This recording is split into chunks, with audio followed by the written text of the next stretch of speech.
Baik, terima kasih Zehra Zamri di Angkasa Puri. Assalamualaikum dan salam sejahtera.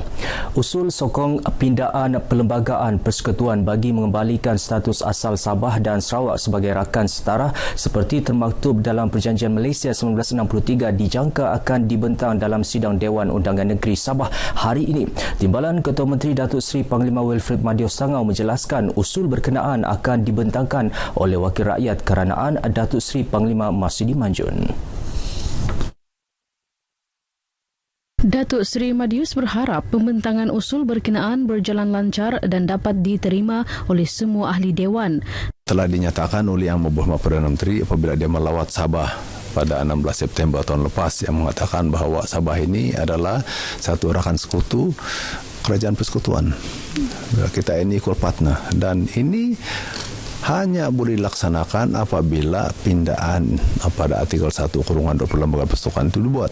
Datuk Madius menyatakan demikian kepada RTM selepas menjadi tetamu rancangan Bah Apa Cerita di studio TV RTM Kota Kinabalu.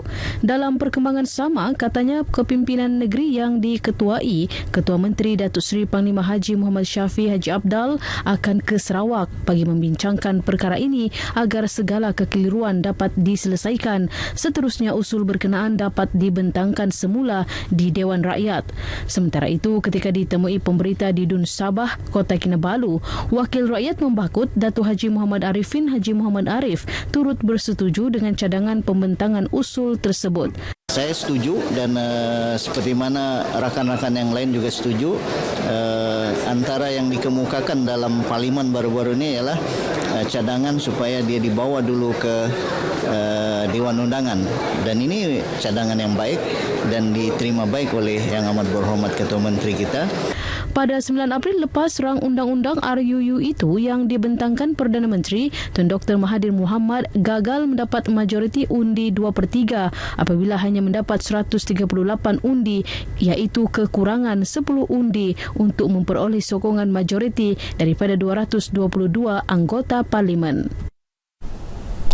Kluster Industri Minyak Sawit POIC Lahad Datu mempunyai 28 projek perkilangan yang aktif dan beroperasi sepenuhnya.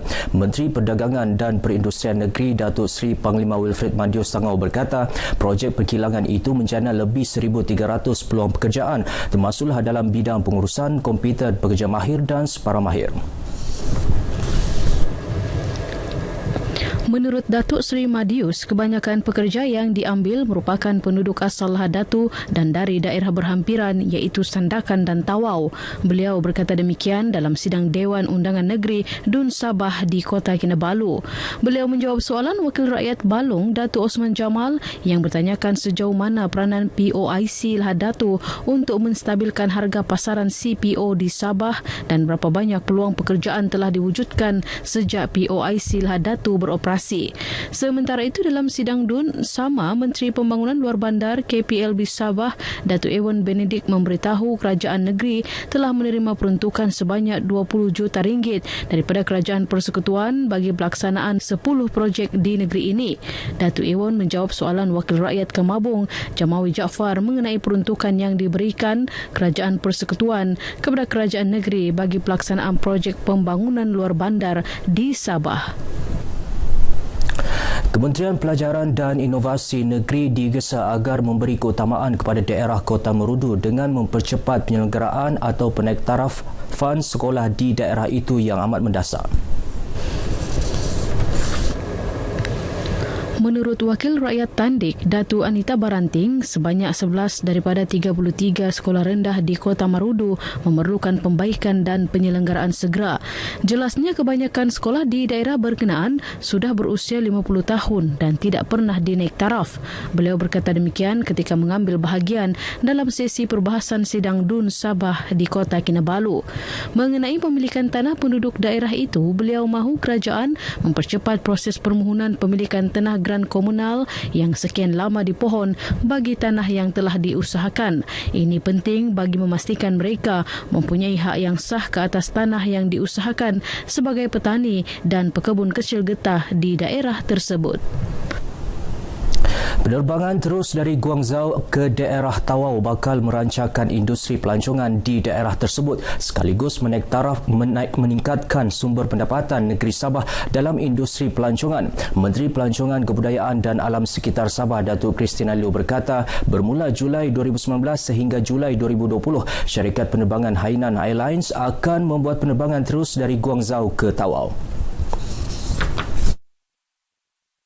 Menurut Datuk Christina yang juga Timbalan Ketua Menteri, penerbangan 2 kali seminggu itu mampu memuatkan seramai 160 penumpang. Jelasnya penerbangan berkenaan hanya bermula Julai depan disebabkan proses menunggu surat kelulusan daripada pihak Immigration dan Custom. Because they are still waiting for our letter of confirmation to give them that the kind of facility, they are very concerned about 2 facility, immigration counter and also the custom. You see, they are very concerned about that. Beliau berkata demikian dalam sidang media di Dewan Undangan Negeri Kota Kinabalu. Datuk Christina memberitahu langkah ini merupakan satu petanda positif dalam memastikan promosi cuti-cuti Tawau berjalan lancar.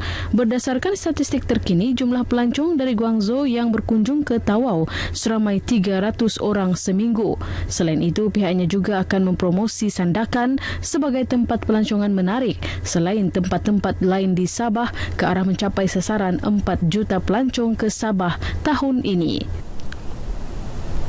Polis Bahagian Pencegahan Jenayah dan Keselamatan Komuniti Tawau menahan 2 lelaki tempatan dan merampas 2 laras senapang angin buatan sendiri yang disembunyikan di stor sebuah rumah di Kampung Serudong baru Isnin lepas.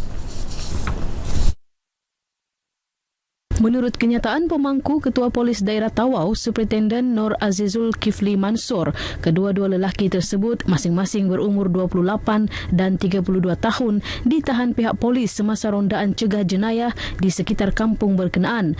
Jelasnya, suspek memberi alasan menggunakan senjata tersebut untuk menembak perosak tanaman seperti tupai. Beliau bagaimanapun berkata senjata itu berbahaya dan pemiliknya perlu mendapatkan permit sebelum boleh memiliki dan menggunakan senapang angin berkenaan.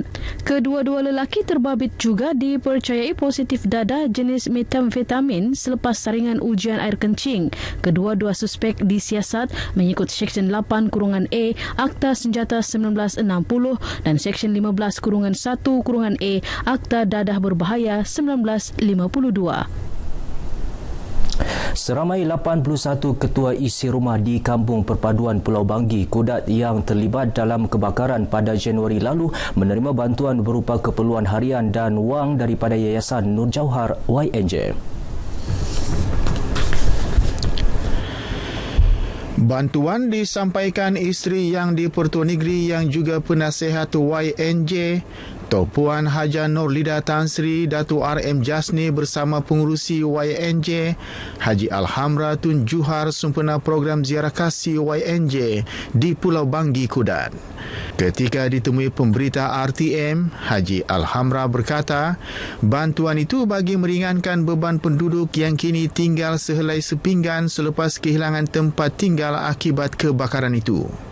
Ini adalah lawatan kali kedua kita di mana pada hari ini kita telah memberi sedikit sumbangan kepada mangsa-mangsa kebakaran pada bulan Januari yang lalu di mana seramai 81 buah keluarga terlibat di dalam kebakaran ini. Sempena program itu, Toh Puan dan Haji Alhamra yang diiringi penolong pegawai daerah kecil Banggi, Haji Awang Syarin Abu Bakar, turut meluangkan masa melawat tapak kebakaran. Dalam kebakaran pada 13 Januari lepas mengakibatkan 303 penduduk daripada 81 keluarga hilang tempat tinggal.